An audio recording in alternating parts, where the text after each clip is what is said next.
नमस्कार दोस्तों, आरके जी के लर्निंग एंड स्टडी पॉइंट में आपका स्वागत है। दोस्तों आज 25 जुलाई है और हम पढ़ेंगे आज का संपूर्ण करंट अफेयर। तो स्टार्ट करते हैं दोस्तों। आज का पहला क्वेश्चन, हाल ही में भारत में बर्ड फ्लू के कारण पहली मौत दर्ज की गई। तो पहली मौत बर्ड फ्लू के कारण कहाँ पर दर्ज की गई दोस्तों? तो ये भारत की राजधानी दिल्ली में। कहाँ पर दर्ज की गई दोस्तों? दिल्ली में। दिल्ली में 11 वर्ष के लड़के की मौत दर्ज की गई। ये वायरस किसके द्वारा फैलता है दोस्तों? तो H5N1 स्ट्रेन के द्वारा। सबसे पहला मामला कहाँ पर आया था दोस्तों? तो चीन में आया था। चीन के कौन से शहर में, चीन के कौन से प्रांत में? जियांगसू प्रांत में। कहाँ पर आया था दोस्तों? जियांगसू प्रांत में। वहाँ पर कौन से स्ट्रेन के कारण? H10N3 स्ट्रेन के कारण आया था।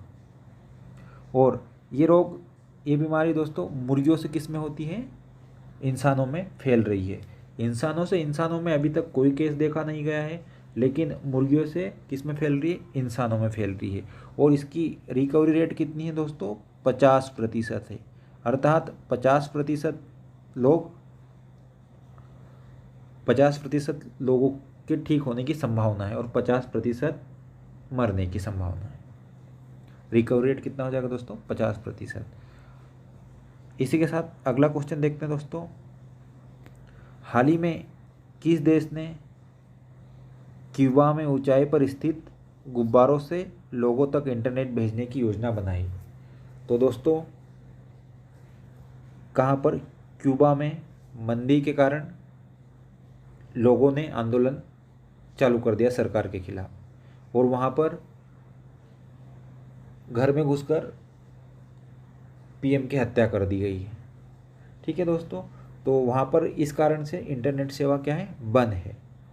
तो वहाँ पर गुब्बारों के माध्यम से ऊंचाई पर स्थित गुब्बारे हैं, उनके माध्यम से यूएसए, कौन दोस्तों? यूएसए।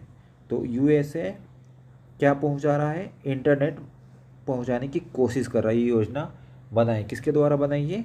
तो यूएसए के द्वारा। अर्थात कौन सा सही ऑप्शन हो जाएगा दोस्तों? सी। इसी के साथ अगला क्वेश्चन देखते हैं दोस्तों। हाल ही में किस देश ने S-500 मिसाइल का सफलतापूर्वक परीक्षण किया?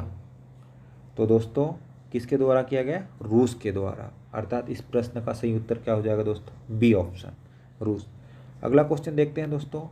देश का पहला भारतीय विरासत संस्थान किस शहर में स्थापित किया जाएगा? देश का पहला भारतीय विरासत संस्थान, तो दोस्तों ये कहाँ पर किया जाएगा स्थापित? नोएडा में। कहाँ पर दोस्तों? नोएडा में। अर्थात ऑप्शन ए इसका सही उत्तर हो जाएगा। अगला क्वेश्चन देखते हैं दोस्तों। किस देश के द्वारा पहली बार भारत को ट्रोइका प्लस मीटिंग के लिए आमंत्रित किया गया है? किस देश के द्वारा? तो ट्रोइका का मतलब होता है दोस्तों, ट्रोइका या ट्राइका, इसका मतलब होता है 3।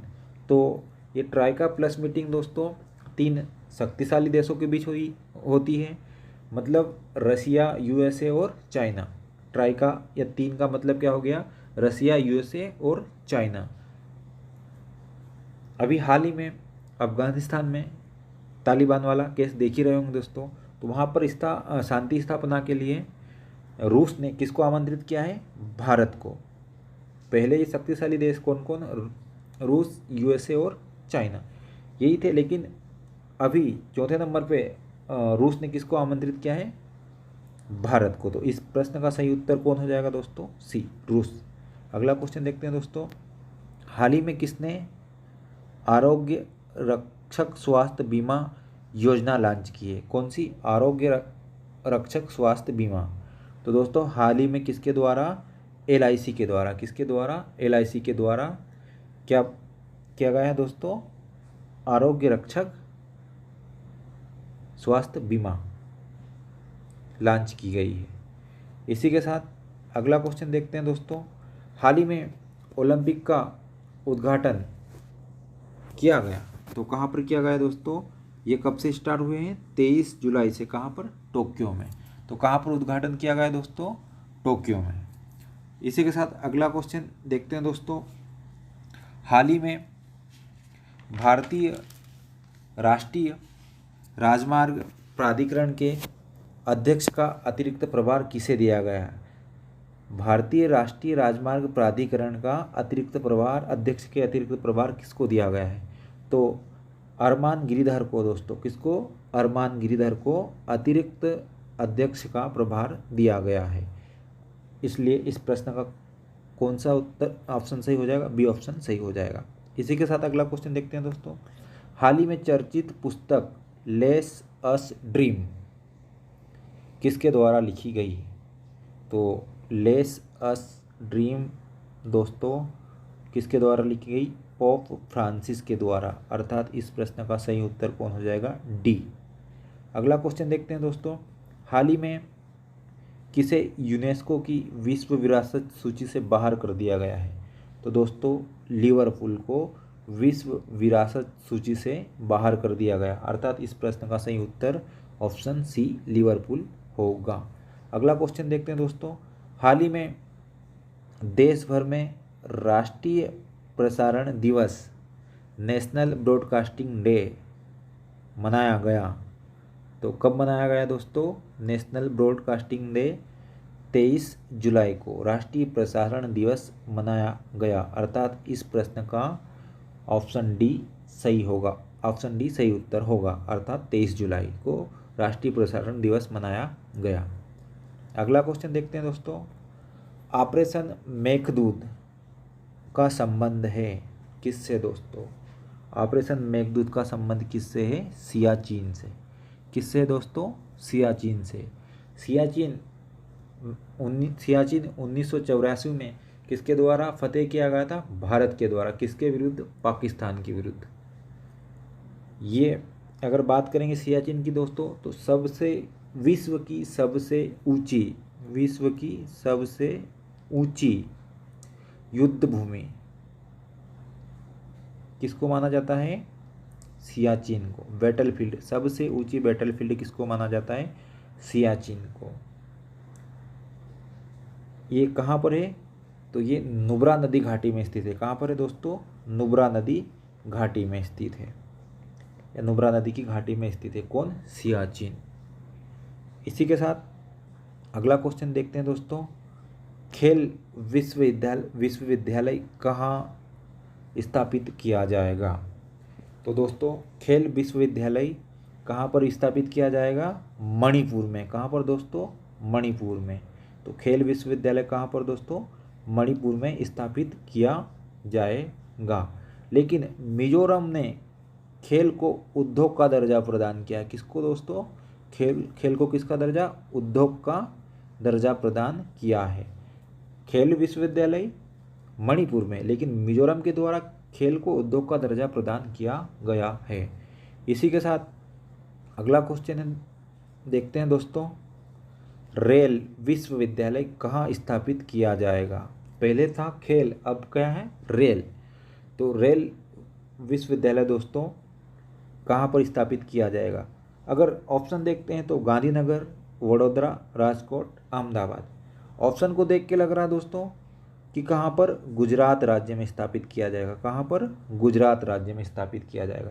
लेकिन गुजरात में भी कहाँ पर दोस्तों? वडोदरा में। कहाँ पर दोस्तों? वडोदरा में रेल विश्वविद्यालय स्थापित किया जाएगा, अर्थात इस प्रश्न का उत्तर कौन सही हो जाएगा दोस्तों? बी ऑप्शन वडोदरा इसका सही उत्तर हो जाएगा। इसी के साथ बढ़ते हैं दोस्तों अगले क्वेश्चन की ओर। अगला क्वेश्चन देखते हैं दोस्तों।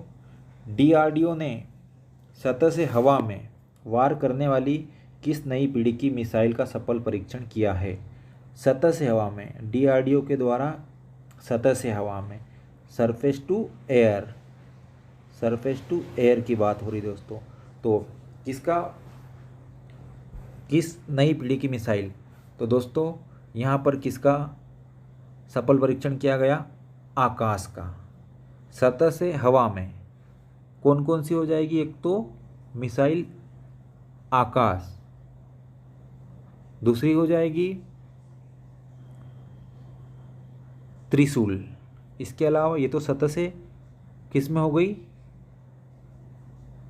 हवा में। लेकिन सतह से सतह पर कौन कौन सी हो जाएगी? पृथ्वी और अग्नि, और एक हो जाएगी लाहट। और हवा से हवा में कौन कौन सी हो जाएगी दोस्तों? नाग और अस्त्र।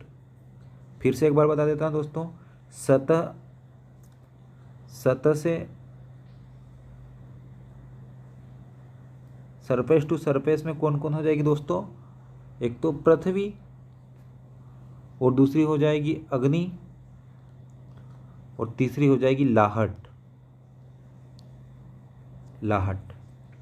अब सतह से हवा की बात करेंगे दोस्तों, सतह से हवा की बात करेंगे तो सतह से हवा में अगर देखेंगे तो दोस्तों कौन कौन सी हो जाएगी? एक तो ये अभी कौन सी? आकाश, और दूसरी त्रिशूल। कौन सी हो जाएगी दोस्तों? त्रिशूल। हो गई दोस्तों, एक सतह से सतह, दूसरी सतह से हवा। अब तीसरी की बात करेंगे दोस्तों, हवा से हवा, एयर टू एयर। इसकी बात करेंगे तो कौन कौन सी हो जाएगी दोस्तों? नाग और अस्त्र। कौन सी हो जाएगी दोस्तों? नाग और अस्त्र। कौन कौन सी? नाग और अस्त्र। इसको याद करने का तरीका कौन कौन सी है? मिसाइल तो देखते हैं दोस्तों, कौन कौन सी है? पटना। क्या लिख लिया दोस्तों? पटना। पी से पृथ्वी, ए से अग्नि, टी से त्रिशूल, एन से नाग, और ए से आकाश। तो अभी किसकी बात हो रही है?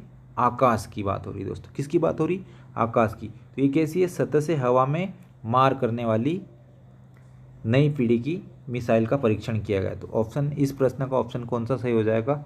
डी, अर्थात आकाश इस प्रश्न का सही उत्तर हो जाएगा।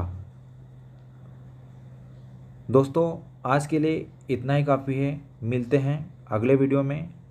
और यदि हमारा वीडियो आपको पसंद आया हो दोस्तों तो लाइक, शेयर और सब्सक्राइब करना ना भूलें। इसी के साथ जय हिंद, जय भारत। आप सभी का बहुत बहुत धन्यवाद।